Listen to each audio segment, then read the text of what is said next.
नमस्कार विद्यार्थी मित्रों,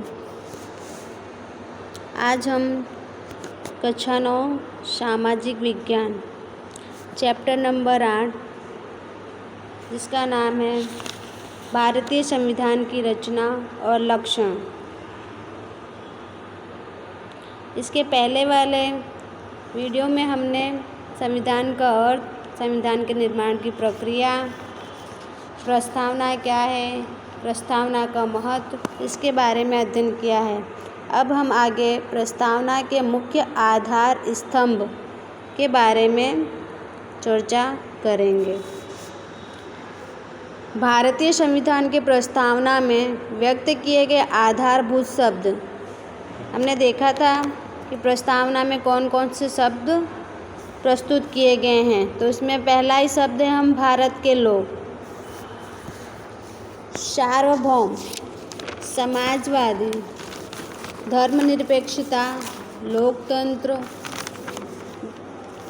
गणतंत्र, बंधुत्व, न्याय, समानता, स्वतंत्रता, राष्ट्रीय एकता और अखंडता इत्यादि हैं, जिसमें से यहाँ हम मुख्य रूप से 3 आधार स्तंभ के बारे में विस्तृत अध्ययन करेंगे। उसके पहले हम थोड़ा यहाँ देख ले, हम भारत के लोग। इसका तात्पर्य यह है कि भारत एक प्रजातांत्रिक देश है तथा भारत के लोग ही सर्वोच्च संप्रभु हैं। अतः भारतीय जनता को जो अधिकार मिले हैं वही संविधान का आधार है। अर्थात दूसरे शब्दों में भारतीय संविधान भारतीय जनता को समर्पित है। ठीक, फिर संप्रभुता क्या है? इस शब्द का आशय है कि भारत ना तो किसी अन्य देश पर निर्भर है और ना ही किसी अन्य देश का डोमिनियन है। इसके ऊपर और कोई शक्ति नहीं है और यह अपने आंतरिक और बाहरी मामलों का निस्तारण करने के लिए स्वतंत्र है। ठीक, ऐसे सारे आधार स्तंभों के अर्थ को यहाँ दर्शाया गया है, पर हम यहाँ मुख्य रूप से 3 ही आधार स्तंभ के बारे में चर्चा करेंगे। तो उसमें हम देखें लोकतंत्र। भारत के संविधान में अंतिम सार्वभौमिक सत्ता जनता को प्रदान की गई है।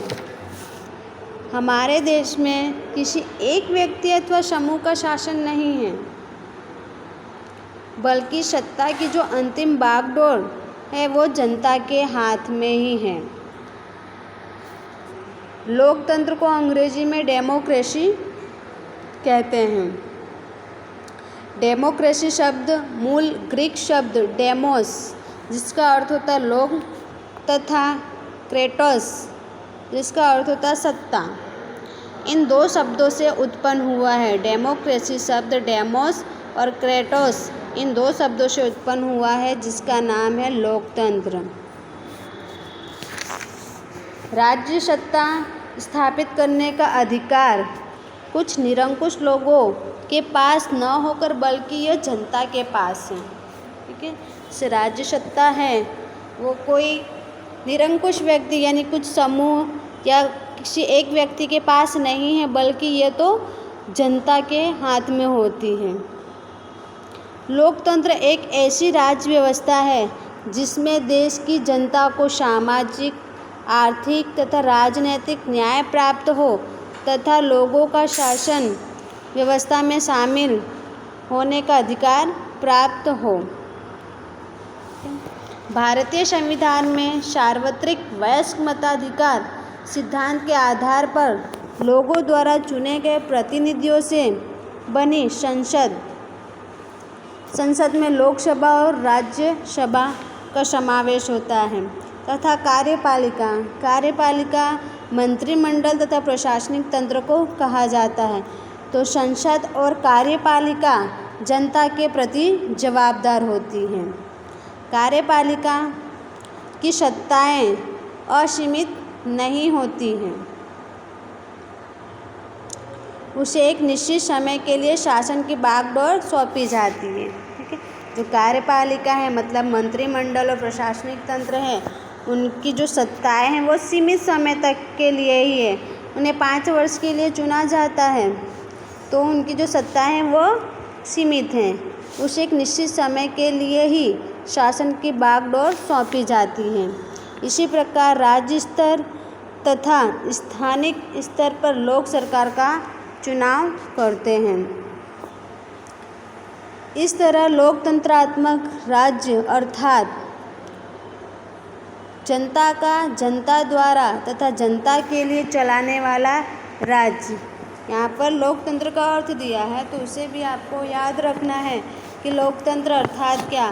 तो लोकतंत्रात्मक राज्य अर्थात जनता का जनता के द्वारा जनता के लिए चलने वाला राज्य। इस तंत्र में व्यावसायिक सत्ता जनता द्वारा इस तंत्र में वास्तविक सत्ता जनता द्वारा चुने हुए प्रतिनिधियों से बने मंत्रिमंडल के पास होती है।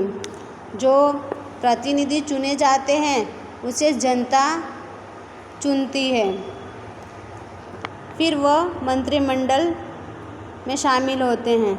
मंत्रिमंडल संसद के प्रति जवाबदार होता है।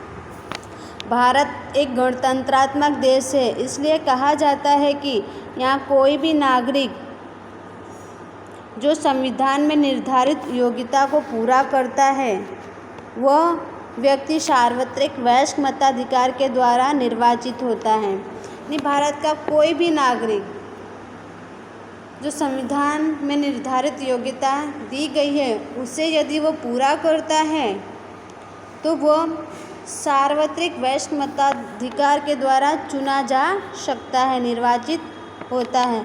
वह किसी भी वंश परंपरागत या विरासत के अंतर्गत इस पद को प्राप्त नहीं कर सकता। जैसे पहले के समय में राजा महाराजा हुआ करते थे, वो राज्य शासन करते थे। उनकी मृत्यु के बाद उस शासन पर उनके पुत्र या भाई के पुत्र उन्हें शासन दिया जाता था संभालने के लिए, पद पर बिठाया जाता था। लेकिन लोकतंत्रात्मक देश में ऐसा नहीं है, उसे जनता चुनती है और भारत का कोई भी नागरिक इसे प्राप्त कर सकता है। ठीक है, जो निर्धारित योग्यता को पूरा करता हो और सार्वत्रिक वयस्क मताधिकार के द्वारा निर्वाचित होता है। ठीक है, तो इस तरह किसी भी वंश परंपरागत विरासत के अंतर्गत इस पद को प्राप्त नहीं कर सकता। 5 वर्ष तक वो अपने पद पर रह सकता है। कितने वर्ष तक? 5 वर्ष तक वो अपने पद पर रह सकता है।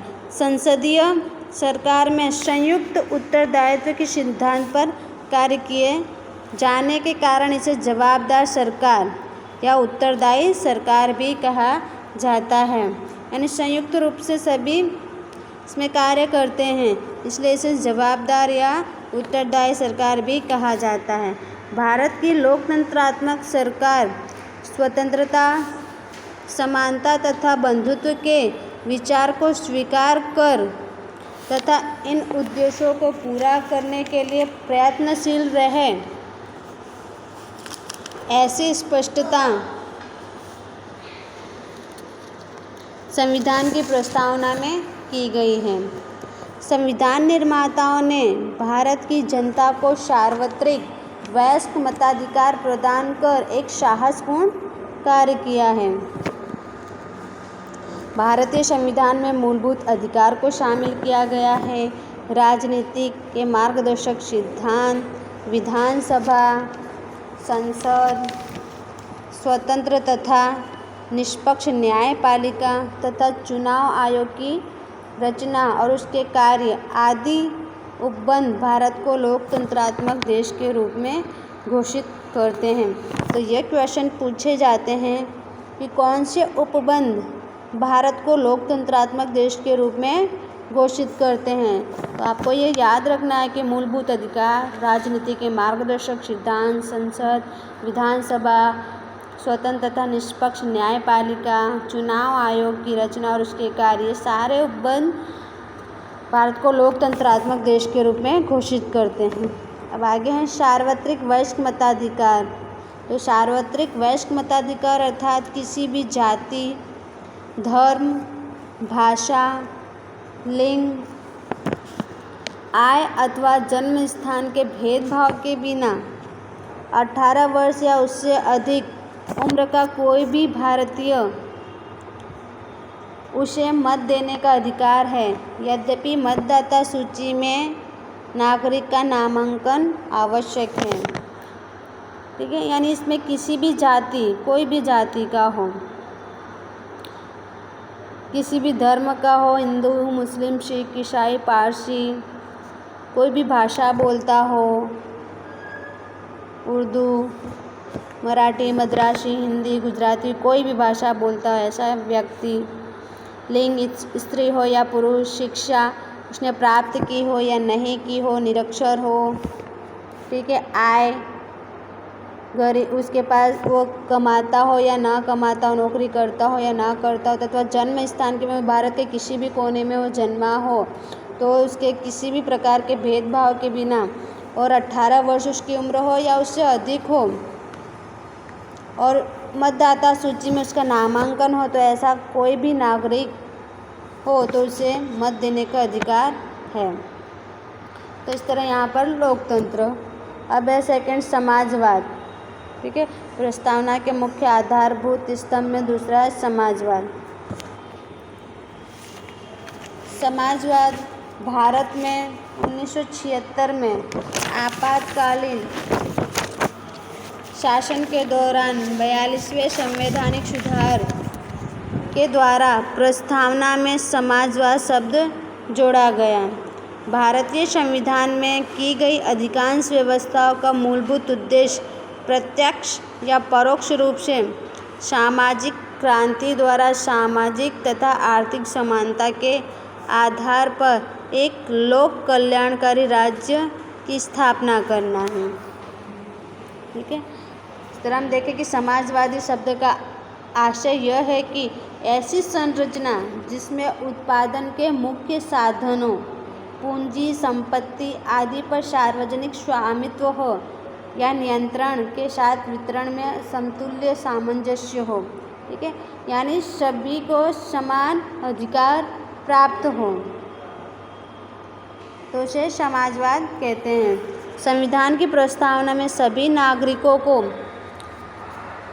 सामाजिक, राजनैतिक एवं आर्थिक न्याय तथा समानता प्राप्त हो। प्रत्येक नागरिक को सामाजिक, राजनैतिक, आर्थिक न्याय समान रूप से प्राप्त हो। ऐसी विचारधारा को स्वीकारने वाली समाज रचना का उद्देश्य राजनीति के मार्गदर्शक सिद्धांत में किया गया है। समाजवादी समाज रचना में राष्ट्रीय संपत्तियों का न्यायपूर्ण विभाजन, उत्पादन तथा वितरण व्यवस्था पर राज्य का स्वामित्व हो, राज्य के विविध क्षेत्रों तथा व्यवसायों में कार्यरत लोगों के बीच आय की असमानता को कम करने का प्रयत्न, किसी भी व्यक्ति अथवा समूह के हाथ में संपत्तियों का केंद्रीकरण न करना, समाज के सभी लोगों को स्वस्थ और गौरवपूर्ण विकास के लिए अवसर तथा सुविधाएं प्राप्त हों जिससे सामाजिक कल्याण को सिद्ध किया जा सके तथा अमीर और गरीब के भेद को समाप्त करना, लोगों के जीवन स्तर को ऊंचा लाकर उनमें सामाजिक और आर्थिक कल्याण को प्राप्त करने के संबंध में मार्गदर्शक सिद्धांतों का समावेश भारतीय संविधान में किया गया, जिसके कारण भारतीय संविधान एक सामाजिक दस्तावेज है। ठीक है, इसमें भारत के नागरिकों के बीच में किसी भी प्रकार का भेदभाव ना हो, चाहे वो आर्थिक हो, सामाजिक हो, न्यायिक हो, राजनीतिक हो, किसी भी प्रकार का भेदभाव ना हो। अमीर गरीब के भेदभाव को समाप्त करने का प्रयत्न किया गया है। लोगों का जीवन स्तर ऊंचा लाने का कार्य किया गया है। ये सभी भारत के संविधान दस्तावेज में शामिल हैं। तीसरा है धर्मनिरपेक्ष। तो समाजवाद की तरह ही धर्मनिरपेक्ष को भी 1976 के 42वें संविधान संशोधन द्वारा प्रस्तावना में धर्मनिरपेक्ष शब्द को जोड़ा गया है। धर्मनिरपेक्ष को पंथ निरपेक्ष भी कहा जाता है। पंथ निरपेक्ष राज्य शब्द का स्पष्ट रूप से संविधान में उल्लेख नहीं किया गया था, तथापि इसमें कोई संदेह नहीं है कि संविधान के निर्माता ऐसे ही राज्य की स्थापना करने चाहते थे। इसलिए संविधान में अनुच्छेद 25 से 28 इसमें धार्मिक स्वतंत्रता का अधिकार जोड़ा गया है। भारतीय संविधान में पंथ निरपेक्षता की सभी अवधारणाएं विद्यमान हैं, अर्थात हमारे देश में सभी धर्म समान हैं। भारत एक धर्मनिरपेक्ष अथवा असांप्रदायिक सेक्युलर राज्य है। संवैधानिक व्यवस्थाओं के अनुसार भारत धार्मिक राज्य नहीं बन सकता। भारत का ना ही कोई अपना धर्म है जिससे धार्मिक मामलों में राज्य कोई हस्तक्षेप नहीं करता है और ना ही किसी धार्मिक प्रवृत्ति का समर्थन करता है, ना वो किसी भी धार्मिक मामलों में हस्तक्षेप करता है, ना ही किसी का समर्थन करता है।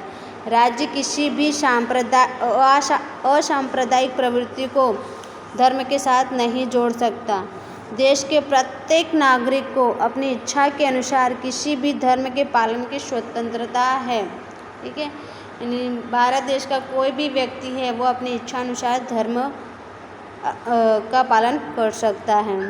सभी धर्म अथवा संप्रदाय के आधार पर राज्य किसी भी नागरिक के साथ पक्षपात या भेदभाव नहीं कर सकता है।